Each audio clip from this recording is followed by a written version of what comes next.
ડીસામાં એક અત્યંત દુઃખદ અને ગંભીર ઘટના સામે આવી છે। ડીસાની SCW શાળાના ઝાડ પર ગળે ફાંસો ખાઈને 18 વર્ષીય અલ્પેશ દેવીપૂજક નામના યુવકે આપઘાત કરી લીધો છે। આ ઘટનાએ સમગ્ર પંથકમાં ચકચાર મચાવી છે। પ્રાથમિક માહિતી અનુસાર આપઘાત કરતા પહેલા યુવકે એક વિડીયો પણ બનાવ્યો હતો। આ વિડીયોમાં તેણે જણાવ્યું કે હું એના વગર નથી રહી શકતો એટલે આપઘાત કરું છું। મારી લાશને SCW શાળામાંથી લઈ જજો। વિડીયો બનાવ્યા બાદ યુવકે આ આત્મઘાતી પગલું ભર્યું હતું। આ ઘટના અત્યંત ગંભીર છે અને યુવા વર્ગને ખોટા રસ્તે દોરી શકે તેવી છે।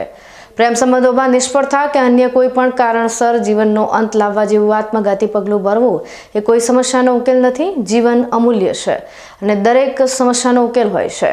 આવા સમયે યુવાઓએ ધીરજ, સંયમ અને હિંમત રાખવી ખૂબ જ જરૂરી છે।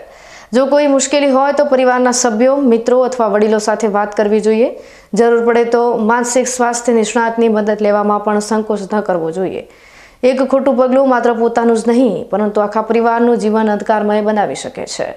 સમગ્ર મામલે ડીસા દક્ષિણ પોલીસે વધુ તપાસ હાથ ધરી છે। આશા રાખીએ કે આવી ઘટનાઓનું પુનરાવર્તન ન થાય અને યુવા પેઢી આવા ગંભીર પગલાં ભરતા પહેલા 100 વાર વિચાર કરે।